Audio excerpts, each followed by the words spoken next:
welcome back.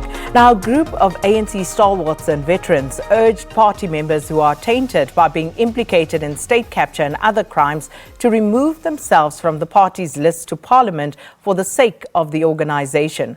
The stalwarts and veterans addressed the media yesterday at the Liliesleaf Farm in Rivonia here in Johannesburg. And this briefing comes in the wake of adverse findings against various ANC members. However, some party members are of the opinion that those accused of dubious activities should be found guilty by a court of law before the party can act against them. And joining us now from our Durban studios is Mavuso Msimang, ANC veteran. Mr. Msimang, welcome and thanks so much for speaking to us this morning. Thank you very much for inviting us to put forward our case, the case of the senior people at the African National Congress, senior in terms of service. Mr. Msimang, let's just start here. Many are saying that this is a continued battle for the soul of the ANC. And I can't help but wonder how much of that soul is still intact. There is a lot of soul that remains in the ANC. It's under a lot of stress.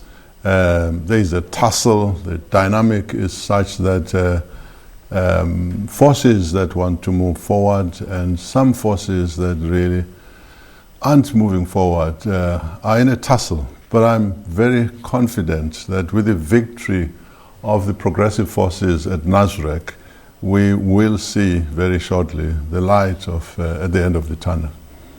So, Mr. Msimang, given the meeting that was held yesterday and what the veterans had to say, why now? What exactly is the objective that you are trying to achieve at this point? Let me anchor our argument, our position on the resolutions that were taken in Nasrec. If you'll allow me, I'll read very quickly. The resolution that was passed in Nasrec said that we will strengthen our understanding of our values, ethics, and morality, and the demands that the people, the Constitution, and the rule of law place on the guardians of the state and its resources. Now, another one, and I'll be out of here. The party resolved that it would demand that every cadre accused of or reported to be involved in corruption accounts to the Integrity Committee or immediately faces a disciplinary committee procedure. And lastly, the organization vowed that it would summarily suspend people who fail to give an accountable explanation or to voluntarily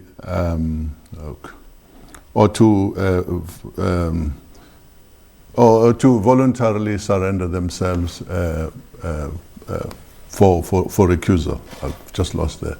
So what we are saying here is that let us live up to our resolution at Nasrec. We have seen a lot of things happening in the past few months, in the past few years. We've seen the Gupta leaks reveal things that were really startling about people. We have seen the Zondo Commission. There is currently going on a PIC commission. All of these things indicate that there are some serious problems within the organization, actually, because the organization is the ruling party. And to see some of the names that were exposed in these corruptions remaining on the list is very, very worrying indeed. It goes against what I was just reading now as the resolutions of conference. So just listening to those resolutions, one would imagine how many names would have to be struck off the lists that have been sent through to the IEC. Does this then imply that the ANC in this instance is simply paying lip service and not serious about actually following through on its own resolutions, given what has happened? It is very worrying. That's why we sought to address the people, the supporters of the ANC. Traditionally, it would be up to 10 million and more sometimes, to say, listen, the ANC is fighting to get back to its values. that we are aware that in these lists there are people who should not be on the list, but to encourage them also to understand that we are seeing trends that are very, very encouraging. In Limpopo, the Provincial Executive Council decided that, committee decided that people who were involved in the VBS scandal should step down, and they took action on that. Not 2 days, 3 days ago, here in KwaZulu-Natal, the Provincial Executive Committee of the ANC also decided that persons who are implicated in these kinds of things, killings and so on, should step down. One wishes that the National Executive Committee would similarly take a similar position, but this is indicative, let's not fool anybody, of the tussles, of the struggles that are going on, and we believe that progressively we're getting on top of the situation. And if you could perhaps tell us how you are doing that, because as you say, the National Executive Committee, they don't seem to be heeding that call, seemingly left to the provincial structures to do what they need to do. But how seriously do the members of the ANC and the National Executive in particular actually take the Integrity Committee and its work? I think they do. It is unfortunate that when the lists, the compilation of the list was done, it wasn't referred to the Integrity Commission. The Integrity Commission consists of really very respectable members, chaired by George Mashamba. I have no doubt that if this thing had been referred to them, we would not be talking like this now, because you wouldn't have seen those names on the list. But I am saying the leadership of Cyril Ramaphosa introduces a new element in the party commitment to clean up corruption. He has set up these commissions, and these commissions are very public, and they were bound to embarrass the ANC. But he has decided that because it's important that we remove corruption, and that we are seen to be fighting against corruption, these commissions are taking place.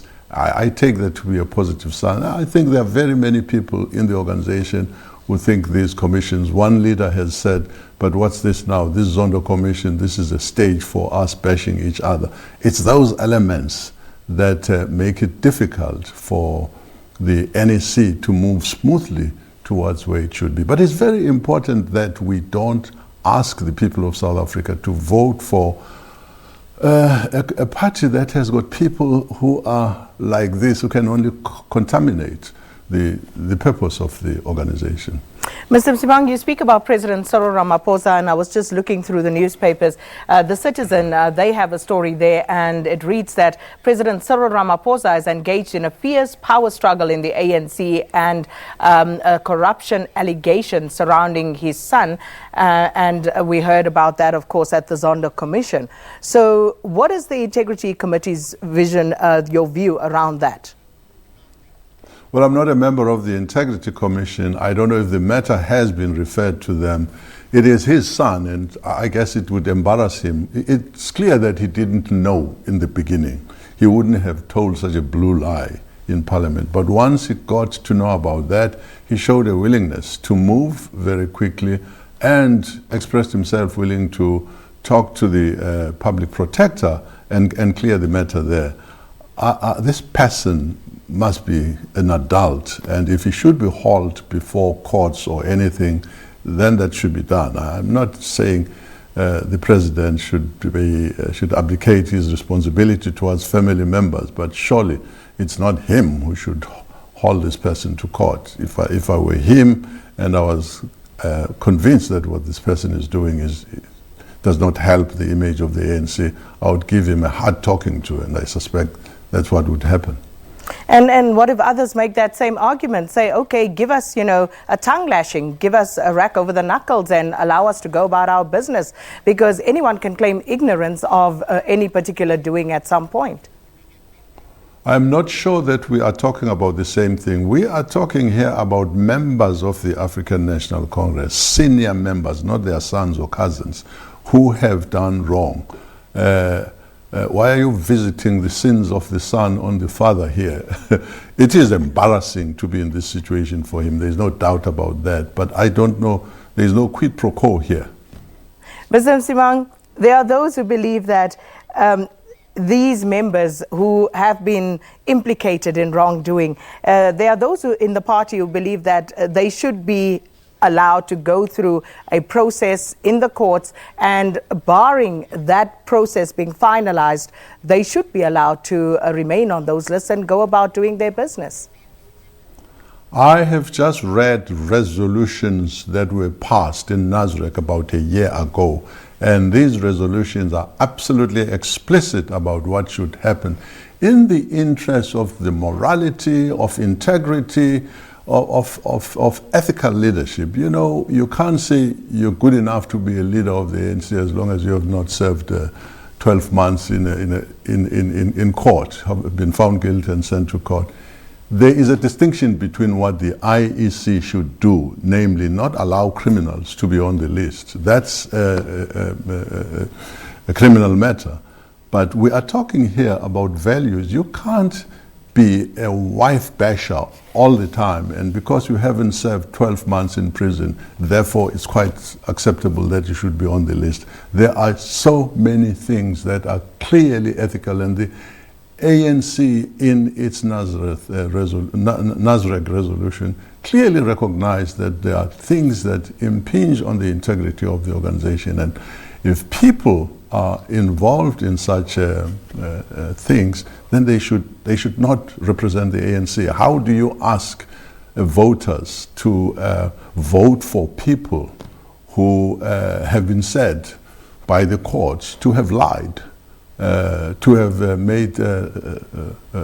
made false statements under oath, people who are said to be receiving groceries and monies forever? It's too much of an ask, and we would like that the organization to be weaned of people like that, and many others. And do you think you're going to win that battle? You had the Gauteng Declaration, and yet you look at the list and it goes contrary. You talk about the resolutions at conference level and you go contrary to that. So how does the ANC get on top of this? You will never give up on your child because your child continues to be sick. We will continue, and I'm saying to you, I see some glimmer of light. Honestly, for those who sit outside, they may not see anything. I just think at this point in time, one would plead with the voters to give us a chance to work on these things against an undertaking that we would do something to assure them of our accountability come victory on May 8th. The fight is continuing furiously. We talked to everybody in the party, in leadership. This has to, for the sake of South Africa, we are the governing party. We hope to continue to be the governing party, but we are saying, please allow us to walk this road. The glass is now almost half full. It's not full, it's half full. No longer draining towards emptiness as was happening in the last Just a final question. Give us an example that would convince the public that you are trying to convince right now that the glass is half full. Well, you know, you don't judge us. We are a multifaceted, broad organization. I gave the examples of the ANC, important ANC provincial resolutions. In Limpopo, I talked about the KZN thing, and these are serious steps forward. These are good strides that are being taken. People are protesting and saying, no, we must go to court, you can't remove us before. This has nothing to do with criminality, it's got everything to do with ethics. These are two steps that have been taken that are very much in the public eye. But a lot of work is going on within the organization. I can see some people stepping down. I don't think everybody has lost their conscience that much. Well, Mr. Msimang, always a pleasure speaking to you. Thanks so much. And that was ANC veteran Mr. Mavuso Msimang talking to us there about some of the issues facing the organization at the moment. We're going to go to a break. On the other side of that, we'll have your latest news bulletin.